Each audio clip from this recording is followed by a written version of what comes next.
Good morning, students. Today we are going to start with a new system, that is respiratory system. This particular system is very much important as far as your exam is concerned, and of course it is very much important throughout your curriculum also, as in the our Asian and Indian context, there are respiratory problems which are the most commonly seen problem, and the patients always come to the doctors for these respiratory tract infections. So it is very much important. As per your CBME, around 14 to 15 sessions are there. Each one is very important. It can be asked as a long question. Each topic can be asked as a long question. And then along with that, I have to take one early clinical exposure session plus one session on integrated physiology. Now today I will be discussing the first introductory part, that is the functional anatomy of the respiratory tract. Now, as up till now, you might be having an idea that all the anatomical parts of the body will be combined together and they will be performing a specific function. And this respiratory system again will be having specific organs which are going to perform the function of respiratory system. So this we are going to see today in this particular session. Now, what will be the objective? First, we are going to see what is respiration. Second, we are going to see what are the different respiratory functions and the non-respiratory functions of the airways. The functional anatomy of each part of the respiratory system along with its functions we are going to see.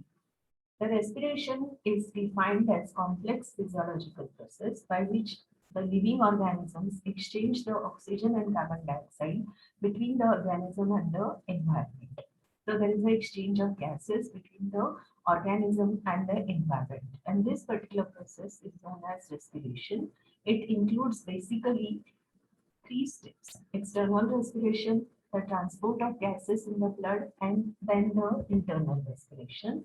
It can also be divided into four stages. The first one is ventilation, the second is transport of gases, the third is gas exchange, and finally there will be cellular respiration, which is utilization of oxygen by the cells. So this figure explains these particular four stages. This one is the lungs which are involved, and here there will be ventilation. Ventilation is movement of air or exchange of air from the environment to the lungs.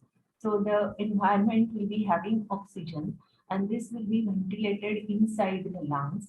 Then the blood will take up this oxygen and the circulation will be transporting this oxygen. At the tissue level, the oxygen will be exchanged and then the cell will be utilizing the oxygen. So these are the four stages. Then after metabolism, these cells will be producing the carbon dioxide. This will be exchanged again to the circulation, transported via the circulation to the lungs, and then it will be ventilated out. So this is how the respiration is occurring in four important basic steps. Now each of these steps will be having a separate lecture on this. So each part of the respiration is important. The functions as such, if you see, there will be pulmonary or respiratory functions, and along with that, it is also able to have some non-respiratory functions. Now, what will be the respiratory functions? The respiratory functions are transport of gases. So it is involved in the transport of oxygen and transport of carbon dioxide. Along with that, it synthesizes some substances like synthesis of surfactant, collagen, and elastin, which are necessary for proper expansion of lungs. So with the help of these substances, there will be proper expansion of the lungs, which is going to help in the process of ventilation. Coming to the non-respiratory function, as the pulmonary vasculature is compliant, it can accommodate extra amount of blood inside it. So due to this particular function or ability, it acts as a left ventricular reservoir. So whenever the output is somewhat more, then this extra amount of blood can be stored inside the pulmonary circulation. Then this circulation is also able to filter small emboli from the blood. The biochemical functions are performed is main important is acid base balance because they are involved in the exchange of respiratory gases. The nose will be having the olfactory epithelium, so they are involved in olfactory function. As the environment is, we are inhaling the air, the airways will be processing this inhaled air. So there will be change in the temperature like that. Then they will be synthesizing some endocrine substances like prostaglandin, serotonin, and histamine. Along with that, very important enzyme is synthesized by these airways, that is angiotensin converting enzyme. This enzyme is responsible for the conversion of angiotensin 1 to angiotensin 2. That process occurs in pulmonary circulation and it is very much important for regulation of blood pressure. You might have already discussed this particular factor in your cardiovascular system lectures. Then it is involved in the defense functions because there are presence of macrophages, as we have seen in the process of WBCs or at the time of immunity, that these are the special type of macrophages which are present in the pulmonary alveoli. So they will be helping in the defense function. The airways themselves, they will contribute to the process of phonation. So you will be able to speak properly. And lastly, it can be utilized as a route for administration of anesthesia. So these are the non-respiratory functions of the respiratory tract. And last year, this question was asked in the MHS examination. So you understand all these functions. Again, go through your books and read it completely. Now, this is the particular system where you get the protection. Like some of the extra things I have added in this particular slide, that this is the cilia which is present. So you have this ciliated epithelium. It will be having a gel layer, and whenever a foreign particle is there, it will be entrapped inside. And this cilia is having always an outward movement. So these cilia will be beating outwards. The direction will be outward. So whatever foreign particles which are lodged in the gel, they will be moved outwards, and thus the filtering of air of the small particles will be occurring. But there is a rare autosomal recessive genetic disorder which is related to ciliary epithelium, that is known as Carpenter syndrome. Here what happens is that there is defective movement of the cilia or the flagella, and due to that the proper filtering of the foreign particles will not have happen, and this can lead to recurrent infections like chest infection, ENT infections, leading to different types of symptoms. And if the flagella movement is also affected, then it can also lead to infertility. So this is a rare genetic disorder. Anatomically, the respiratory tract is divided into upper respiratory tract, that is from nasal opening to the vocal cords, and the lower respiratory tract, that is from vocal cords to the alveoli. So basically it is divided into two parts, upper respiratory and lower respiratory tract. So in this figure, we can see that here what we have is upper airways. So from the nasal cavity to the vocal cords, you will be having the upper respiratory tract, and from these vocal cords, then up to the level of alveoli, it will be the lower respiratory tract. And functionally, the respiratory tract is again divided into two parts. The first is conducting zone. It starts from nose and ends up to the terminal bronchiole, and it is involved only as a conducting pathway. The second part is the respiratory zone. It starts from respiratory bronchioles and ends at alveolar level, where actually the gas exchange takes place. So physiologically, there will be two zones, conducting and respiratory zone, and anatomically upper respiratory tract and lower respiratory tract. Now this is, we can see in this particular figure that this is a structural organization. So this part will be upper respiratory tract and this part will be lower respiratory tract. So you can see the nasal cavity, it continues as pharynx, larynx, then it goes as trachea. Trachea will be bifurcating and entering inside the lungs, and then you can see multiple divisions which are ended as alveoli. So this will be your structural organization. And if you are considering the functional organization, This particular, from the nose up to the terminal bronchiole, there will be only conduction of air. So there no gas exchange is occurring. So it is just a passage for the air. And from this terminal bronchiole, that is actually from respiratory bronchiole till the alveoli, this is actually where the respiratory exchange occurs, and this is known as respiratory zone. Now coming to each part and its function, the nose. It provides the airway, of course, and it is important for air conditioning function. So it warms the air and humidifies the inhaled air. It also helps in filtering the particles which are large. So more than 10 micrometer size particles will be filtered out into ciliated epithelium. And it also has olfactory epithelium and involved in the olfactory function, that is smell function. We have some empty passages, which are spaces which are present around the nasal passages, and they are known as paranasal sinuses. These are maxillary sinus, sphenoid sinus, ethmoid sinus, and frontal sinus. All these paranasal sinuses, they will be important in offering the resonance to the voice. They also lightens the skull. So the weight of the skull will be reduced into these empty spaces, so that it is helping in the upright posture of our body. It also provides protection to brain during the facial trauma. The pharynx. The pharynx is having the tonsils, and the tonsils are important in the immunity function. Then it also helps as a resonating chamber for the speech sounds. So thus it also has an important factor in giving the resonance to the voice. Then there is a auditory tube which is into the nasopharynx, which is helping in the equalization of pressure between the ear and the pharynx.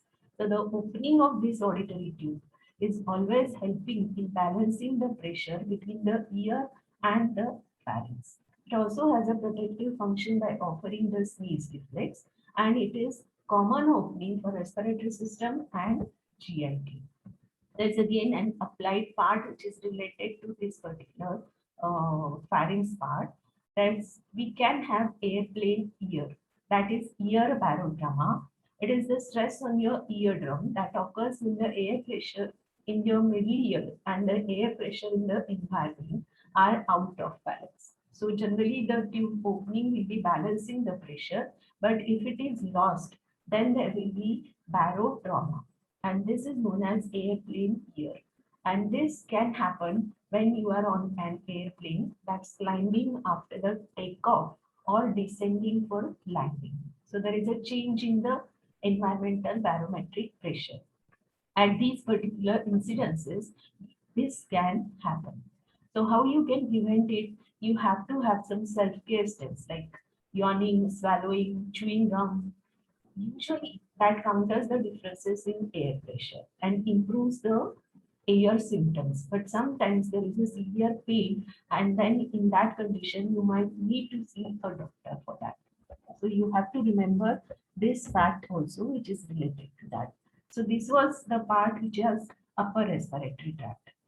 So these upper respiratory tract infections are very common, and the most common of all is the common cold, which is also termed as acute nasopharyngitis. And these are the common symptoms for which the patient seeks the doctor. So there is increased nasal secretion, sneezing, mild to temporary obstruction. Then there will be mild increase in body temperature. Normally it is self-limiting, but sometimes the bacterial infection can add up, and this infection can spread to larynx, causing the laryngitis. So you have change in voice, and sometimes there will be sinusitis. It can spread to sinuses, and this then requires the antibiotic treatment. So these are upper respiratory tract infections. This sinusitis, as it is opening into the nasal turbinates and it has a connection, whatever inflammation and edema of nasal mucosa can transfer to the sinuses, and these sinuses are blocked in cases of sinusitis. And this sinusitis, then you must have experienced that there is a headache when you bend down during the common cold phases, you get the headache in the middle of your forehead because you have these frontal sinuses there and they will be full. So these are the common conditions where you get these infections. Now coming to the larynx. Larynx is important for the production of sound. It also has a role in breathing. And whenever there is, you are following the process of swallowing, there will be approximation of vocal cords, and that causes the deglutition apnea. Now, as we have seen that it is a common opening. So due to that, if your deglutition process is going on, for that seconds, there will be apnea. Then it is also involved in the process of cough reflex, which is a protective reflex. So this we can see the laryngeal larynx, and these are the vocal folds. So the air will be entering from this, and if we are speaking something, the muscles, the laryngeal muscles will be involved in either approximation or the separation. And depending on the air entry and the resonance which is offered by all these nasal pathway, your voice will be possible, or you'll be able to speak something. The words will be having different qualities. So I'm talking different I'm talking in a different manner. You can identify different voices also, because there will be like maybe many of the teachers must have taken the sessions, but now we will be able to differentiate. Yes, this is the voice of this teacher. This is the voice of this teacher. Or I can say, give the example like this is the voice of Arijit Singh. This is the voice of Neha Kakkar, like that. So that ability will be offered by these particular codes, and it is due to speech. The speech function will be again dealt in your CNS lectures. Coming to the next part, that is tracheobronchial tree. So trachea is actually an hollow tubular structure which is 11 centimeter in length and 1.5 centimeter in diameter, and it is kept always open due to the C-shaped cartilages. So they will be present anteriorly, but they will be not present posteriorly. But due to this, they will be always kept open. The trachea will be divided into two main bronchi, or which are known as primary bronchus. The primary bronchus divides again into secondary bronchus. Secondary again forms the tertiary bronchi. So you have seen in the previous slides that there is a multiple divisions which are occurring in the tracheobronchial tree. These bronchi also have cartilage and in their walls, so that they will be always kept patent. If you remember the first slide, that they will be able, or they are performing the function of conduction. So they have to have the air entry, and if you have to have the entry of air through it, they should not be collapsed. So they should be always open. And this presence of cartilage helps in this particular function. So these tertiary again will be divided into terminal bronchioles. The terminal bronchioles will divide into respiratory bronchioles, finally the alveolar duct and the alveolar sacs. So this we can see that these many divisions from trachea, primary, secondary, tertiary, terminal, then you have respiratory, and finally you are forming the alveoli. These were discovered by one scientist, which is known who is known as Wiebel, and that is why the Wiebel's model is famous for giving the numbers to each division of tracheobronchial tree. So from trachea to the alveoli, there are total 23 generations of divisions. Up to the terminal bronchial, there are around 16 generations. So this part is known as conducting zone. And from 17th to 23rd generation, it is involved for exchange of gases. So it is called as respiratory zone. So this is the Wiebel's model. You can see the trachea 0 number, and whereas this alveoli, they will be having the 23 numbers. So up till 16th level, it will be only the conducting zone, and from 17th to 23rd, it will be respiratory zone. And this particular figure is very much important again in every respect. So this is what is there. So you have the conducting zone from trachea, it will be entering inside, then it will be dividing up to the terminal bronchiole, it will be only conducting zone, and from respiratory bronchiole onwards, it is enlarged figure. So this is respiratory bronchiole. which will be having the alveolar sacs having multiple alveoli. So that is involved in the process of respiration. Now, what are the changes as the division occurs? As the generation number increases or as the division is occurring of the tracheobronchial tree, the airways become smaller, narrower, and shorter. The amount of cilia which is present inside will be decreasing. The mucus secreting cells also decrease. The submucosal glands also become less, and the cartilage goes on decreasing because it has to perform the function of respiratory gas exchange. So as you go downwards, the amount of cartilage will be less and the quantity of smooth muscle will be increased, so that the entry of air and movement of air in and out of the alveoli will be possible. And this is how the anatomy will be helping in the process of the respiration. There is a condition which is known as tracheostenosis. This is a narrowing of the trachea that can occur mainly very commonly after the radiation therapy or sometimes due to the prolonged use of a breathing tube, or different procedures are done as a part of treatment.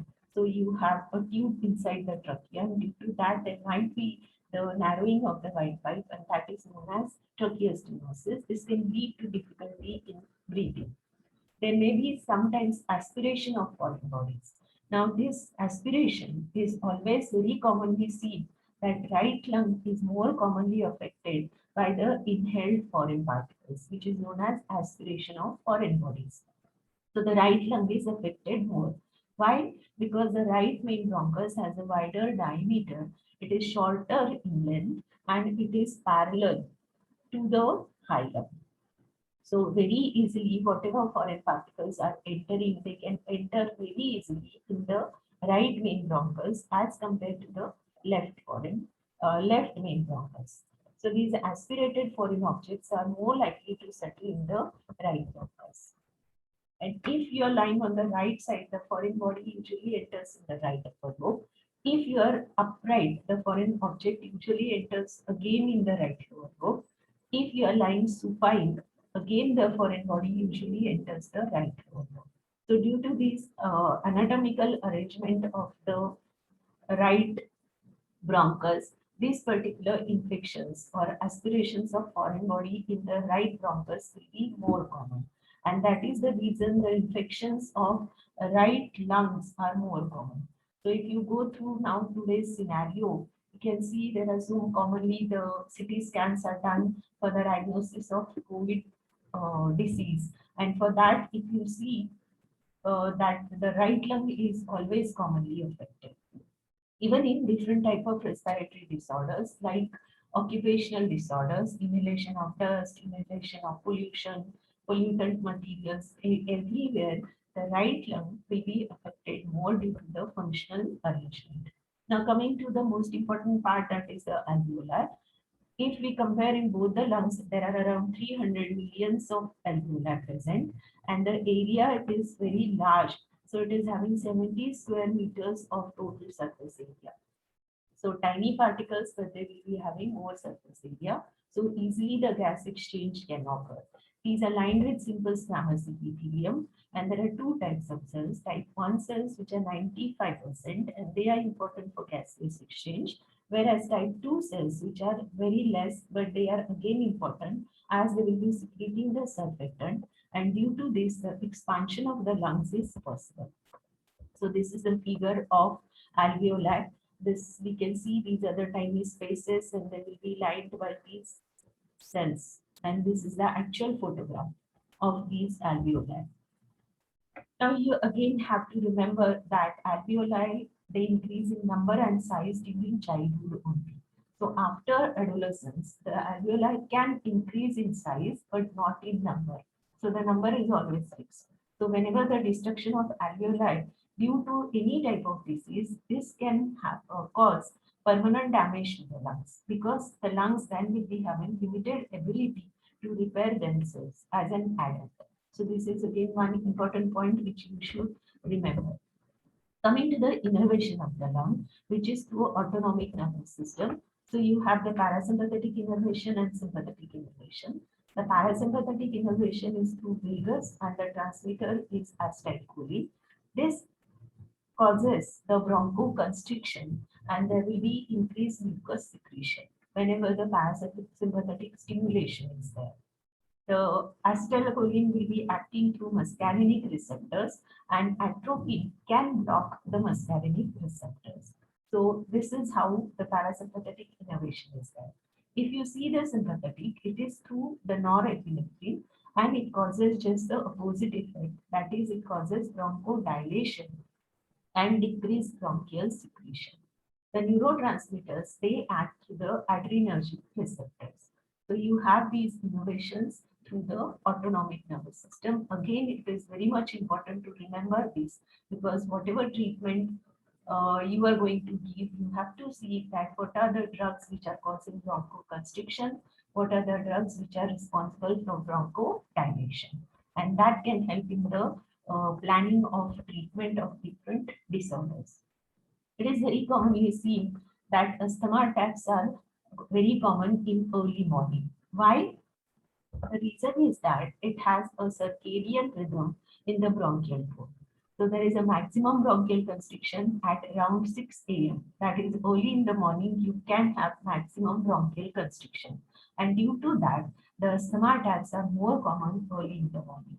And this is a circadian rhythm which is there in the bronchial tube. And there is maximum bronchodilation at around 6 p.m. So these things you can remember. Now, after discussing up to the alveoli, we have what is remaining is lungs. So lungs are divided into different lobes. There are, of course, two lungs, right lung and left lung. There are three lobes in the right lung and two lobes in the left lung. And these lobes again will be divided into bronchopulmonary segments. And each bronchopulmonary segment is anatomically a single functional unit. So there are 10 bronchopulmonary segments in the right lung and 9 segments in left lung. So this, if you consider, this is an upper lobe of the lung and this is lower lobe. So this is right lung and this is left lung. And it will be having, right lung will be having 10 segments, whereas this will be having the 9 segments. So this left will be having the 9 segments. So this is how the lung is functionally having the capacity to work as a single functional unit. These lungs are covered by a double-layered serous membrane, which is known as pleura, and the layer which is closely attached to the lung is known as visceral pleura. So you can see this. And the other one is the parietal pleura, which is near to the thoracic cage. The space in between these two layers is known as pleural space, which is filled with the pleural fluid around 2 ml. And what is the function of this pleural fluid? That due to the presence of the fluid in between the two layers, it always keeps the two pleural layers together. So they cannot be separated. It acts also as a lubricant and helps in the sliding movement. It facilitates the change in size and shape of the lungs during the respiration, and thus it is helping in the expansion of the lungs. And then it will be, the lungs will be able to ventilate the air in and out. It also protects the lungs from the external damage. Very commonly, you see the pleural effusion. That is, instead of 2 ml of fluid, extra amount of fluid, if it is accumulated, then that particular condition is known as pleural effusion, or there may be presence of air in the pleural space. So instead of fluid, if you have the air inside this pleural space, then that condition is known as pneumothorax. It is commonly seen due to fractured rib, or if there is a punctured rib. And this can happen due to direct blow to the chest or from a car accident or from a fall. Sometimes it may be seen due to coughing hard. That also can fracture a rib, and there will be air which is present inside the pleural space. What will happen? Due to that, the expansion of the lungs will be least. It will be affected because there is no fluid now. Extra amount of fluid also causes the less expansion of the lungs, and the air also will be limiting the lung expansion. And due to these, it affects the process of ventilation and thus it will affect the process of respiration.